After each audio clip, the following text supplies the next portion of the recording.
ಮಕ್ಕಳಿಗೆ ಶಿಕ್ಷಣ ಮತ್ತು ಸಂಸ್ಕಾರ ಒಂದು ನಾಣ್ಯದ ಎರಡು ಮುಖಗಳು ಎಂದು ಮುಖ್ಯ ಶಿಕ್ಷಕಿ ಸುನೀತಾ ಗುರುರಾಜ್ ಹೇಳಿದರು. ಗುರುಪೂರ್ಣಿಮೆ ಪ್ರಯುಕ್ತ ಗುರುವಾರದಂದು ಸಮೀಪದ ತಾಯಕನಹಳ್ಳಿ ಶ್ರೀ ಗುರು ಕನಕ ವಿದ್ಯಾಕೇಂದ್ರ ಶಾಲೆಯಲ್ಲಿ ಆಯೋಜಿಸಲಾಗಿದ್ದ ಮಕ್ಕಳಿಗೆ ಅಕ್ಷರ ಅಭ್ಯಾಸ ಕಾರ್ಯಕ್ರಮದಲ್ಲಿ ಪ್ರಾಸ್ತಾವಿಕವಾಗಿ ಮಾತನಾಡಿದರು. ಗುರುಪೂರ್ಣಿಮೆ ಮಾಹಿತಿ ತಿಳಿಸಿ, ಮಕ್ಕಳಿಗೆ ಶಿಕ್ಷಣ ಮತ್ತು ಸಂಸ್ಕಾರ ಒಂದು ನಾಣ್ಯದ ಎರಡು ಮುಖಗಳು ಇದ್ದಂತೆ ಮಕ್ಕಳಿಗೆ ಉತ್ತಮ ಶಿಕ್ಷಣದ ಜೊತೆಗೆ ಉತ್ತಮ ಸಂಸ್ಕಾರವನ್ನು ನೀಡಿ ಎಂದು ತಿಳಿಸಿದರು. ಶಾಲಾ ಕಾರ್ಯದರ್ಶಿಯಾದ ಬೇಟಿ ಮಂಜಣ್ಣ ಮಾತನಾಡಿ, ಮಕ್ಕಳಿಗೆ ತಾಯಿಯೇ ಮೊದಲ ಗುರು. ಅವರ ಅಮೃತ ಹಸ್ತದಿಂದ, ಗುರುಗಳ ಮಾರ್ಗದರ್ಶನದಿಂದ ಗುರು ಪೂರ್ಣಿಮೆಯ ದಿನ ಮಕ್ಕಳಿಗೆ ಅಕ್ಷರ ಅಭ್ಯಾಸ ಮಾಡಿಸುವುದು ನಮ್ಮ ಸಂಪ್ರದಾಯ ಎಂದು ತಿಳಿಸಿದರು. ತಂದೆ ತಾಯಿ ಮಕ್ಕಳಿಗೆ ಶಿಕ್ಷಣ ಮತ್ತು ಸಂಸ್ಕಾರ ನೀಡುವುದೇ ದೊಡ್ಡ ಆಸ್ತಿ. ಮಕ್ಕಳು ಚಿಕ್ಕ ವಯಸ್ಸಿನಲ್ಲಿ ಕೇಳಿ ಕಲಿಯುವುದಕ್ಕಿಂತ ನೋಡಿ ಕಲಿಯುವುದು ಹೆಚ್ಚು. ಆದ್ದರಿಂದ ತಂದೆ ತಾಯಿ ಹಾಗೂ ಗುರುಗಳು ಮಕ್ಕಳಿಗೆ ಉತ್ತಮ ಮಾರ್ಗದರ್ಶಕರಾಗಿರಬೇಕು ಎಂದು ತಿಳಿಸಿದರು. ಹಾಗೂ ಮಕ್ಕಳನ್ನು ಟಿವಿ ಮತ್ತು ಮೊಬೈಲ್ಗಳಿಂದ ದೂರವಿಡುವುದರಿಂದ ಮಕ್ಕಳ ಮುಂದಿನ ಭವಿಷ್ಯ ಉಜ್ವಲವಾಗಿರುತ್ತದೆ ಎಂದು ತಿಳಿಸಿದರು. ನಂತರ ಪುರೋಹಿತರಾದ ಕೆಂಚಮ್ಮನಹಳ್ಳಿಯ ಶ್ರೀ ಪ್ರಸನ್ನ ಸ್ವಾಮೀಜಿ ಅವರು ಪೂಜಾ ವಿಧಾನಗಳನ್ನು ನಡೆಸಿಕೊಟ್ಟು ಪೋಷಕರಿಂದ ಮಕ್ಕಳಿಗೆ ಅಕ್ಷರ ಅಭ್ಯಾಸವನ್ನು ಮಾಡಿಸಿ ನಂತರ ಅವರು ಮಾತನಾಡಿದರು. ಶಿಕ್ಷಣದ ಜೊತೆಗೆ ಸಂಸ್ಕಾರವನ್ನು ನೀಡುವ ಇಂತಹ ಸಾಂಪ್ರದಾಯಿಕ ಕಾರ್ಯಕ್ರಮಗಳನ್ನು ನಡೆಸಿಕೊಂಡು ಬಂದಿರುವ ಈ ಶಾಲೆ ಇನ್ನೂ ಉತ್ತಮವಾಗಿ ಬೆಳೆಯಲಿ. ಈ ಶಾಲೆಯಲ್ಲಿ ಕಲಿತ ಮಕ್ಕಳ ಭವಿಷ್ಯ ಉಜ್ವಲವಾಗಿ ಎತ್ತರಕ್ಕೆ ಏರಲಿ ಎಂದು ಹಾರೈಸಿದರು. ನಂತರ ಶಿಕ್ಷಕರು ಮಕ್ಕಳಿಗೆ ಹಣೆಗೆ ಗಂಧದ ಬಟ್ಟನ್ನ ಇಟ್ಟು ಆರತಿ ಮಾಡಿ ಸಿಹಿ ತಿನ್ನಿಸಿದರು. ಎಲ್ಲ ಪೋಷಕರು ತಮ್ಮ ಮಕ್ಕಳಿಗೆ ಅಕ್ಷರಾಭ್ಯಾಸ ಮಾಡಿಸಿದ ನಂತರ ಗುರುಗಳಿಗೆ ಗುರುವಂದನೆ ಸಲ್ಲಿಸಿದರು.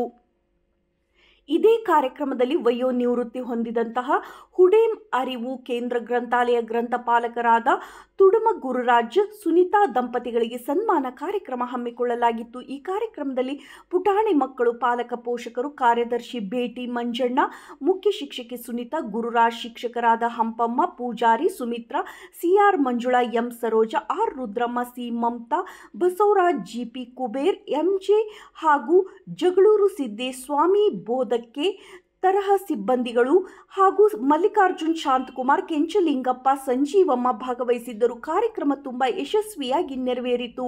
ಮಕ್ಕಳಿಗೆ ಸಿಹಿ ಹಂಚುವ ಮೂಲಕ ಕಾರ್ಯಕ್ರಮ ಮುಕ್ತಾಯಗೊಳಿಸಲಾಯಿತು. ವರದಿ ಡಿಎಂ ಈಶ್ವರಪ್ಪ, ಸಿದ್ದಾಪುರ್. ನೀವು ಹೇಳೋದೇ ಬೇಕಿಲ್ಲ ಮಿಸ್, ನಮ್ಮ ಮಕ್ಕಳು ಮೊಬೈಲ್ ನೋಡ್ತಾರೆ, ನಮ್ಮ ಮಕ್ಕಳು ಟಿವಿ ನೋಡ್ತಾರೆ, ಹೌದಾ? ಇಲ್ಲ ನಮ್ಮ ಮಕ್ಕಳು ಹೇಳಿದ ಮಾತು ಕೇಳಲ್ಲ. ಯಾಕೆ ಕೇಳಲ್ಲ? ನಾವಲ್ವಾ? ನಾವು ಅವ್ರಿಗೆ ಕಲಿಸ್ಬೇಕಾಗಿರೋದು. ತಾಯಿಯೇ ಮೊದಲ ಗುರು, ಮನೆಯೇ ಮೊದಲ ಪಾಠಶಾಲೆ. ನಾವು ಮನೆಯಲ್ಲೇ ನಾವು ಮಕ್ಕಳಿಗೆ ಒಳ್ಳೊಳ್ಳೆ ಸಂಸ್ಕಾರಗಳನ್ನ ಕಲಿಸ್ತಿಲ್ಲ ಅಂದ್ರೆ ಮೊದಲು ತಂದೆ ತಾಯಿ, ನಂತರ ಗುರುಗಳು ಮಾರ್ಗದರ್ಶಕರು. ನೀವು ಮನೆಯಲ್ಲಿ ಹೆಚ್ಚಾಗಿ ಮಕ್ಕಳನ್ನ ಅತಿ ಮುದ್ದು ಮಾಡೋದ್ರ ಜೊತೆಗೆ ವಿದ್ಯಾಭ್ಯಾಸದ ಕಡೆಗೂ ಕರ್ಕೊಂಡು ಹೋಗ್ಬೇಕು. ಈ ಕೆಲಸಗಳನ್ನ ನೀವು ಎಲ್ಲರೂ ಮಾಡ್ತೀರ ಅಂತ ನನ್ನ ಆಶಯ.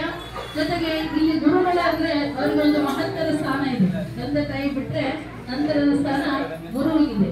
ಆ ಗುರುವಿನ ಸ್ಮರಣೆಯನ್ನ ಇವತ್ತು ಮಾಡ್ತಾ ನಾವು ಇವೆಲ್ಲ ಗುರುಗಳಿಗೆ ನಮನವನ್ನ ಸಲ್ಲಿಸ್ತಾ ಈ ಗುರು ಪೂರ್ಣಿಮೆಯ ಒಂದು ಅವಕಾಶವನ್ನ ಎಲ್ಲರೂ ಉಪಯೋಗಿಸ್ಕೊಂಡು ಈ ಒಂದು ಸಂಭ್ರಮವನ್ನ ನೀವು ಆಚರಿಸೋಣ ಅಂತ ಹೇಳ್ತಾ ನಾಲ್ಕು ಮಾತಾಡೋದಕ್ಕೆ ಅವಕಾಶ ಮಾಡಿಕೊಟ್ಟಂತಹ ಎಲ್ಲರಿಗೂ ನನ್ನ ನಮಸ್ಕಾರಗಳು.